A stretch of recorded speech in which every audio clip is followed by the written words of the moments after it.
कौना देवता के गढ़ल सवारल हो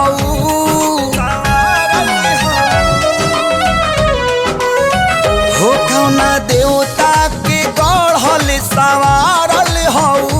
हमरे खातिर जमी पे उतारल हो तू हरी अखिया बा कैले दीवाना जाना बड़ू अनमोले ऐसन खजाना तोहर जोड़ा ना दोसर जाना नाए जाना बड़ू अनमोले ऐसन खजाना तोहर जोड़ा ना दोसर जाना नाए जाना।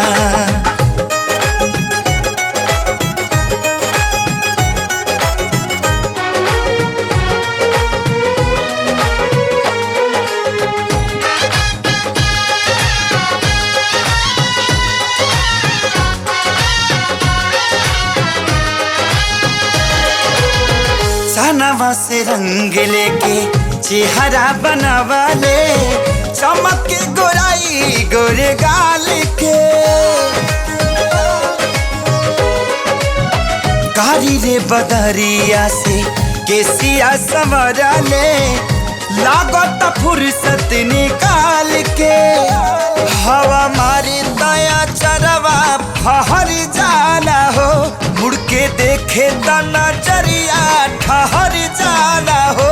केहू कैसे ना होई यासिका नाए जाना बड़ू अनमोले ऐसन खजाना तोहर जोड़ा ना दोसर जाना नाए जाना बड़ू अनमोले ऐसन खजाना तोहर जोड़ा ना कोनो जाना नाए जाना।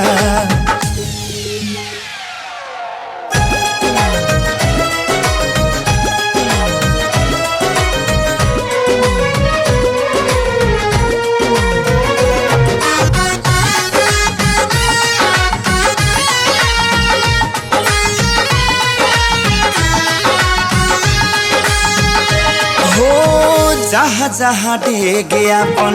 धरबू सजनिया भाग खुल जाइयो जमीन के ओ करे तू बनबू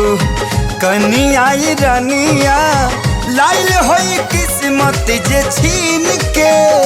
तोहरा नहिया के दिहिया पनासा चढ़ल दिल के रफ्तारी हद से भी आगे बढ़ल नहीं मिलबू त जाई पागल खाना दीवाना बड़ू अनमोले ऐसन खजाना तोहर जोड़ा ना दोसर जाना नाए जाना बड़ू अनमोले ऐसन खजाना तोहर जोड़ा ना दोसर जाना नाए जाना।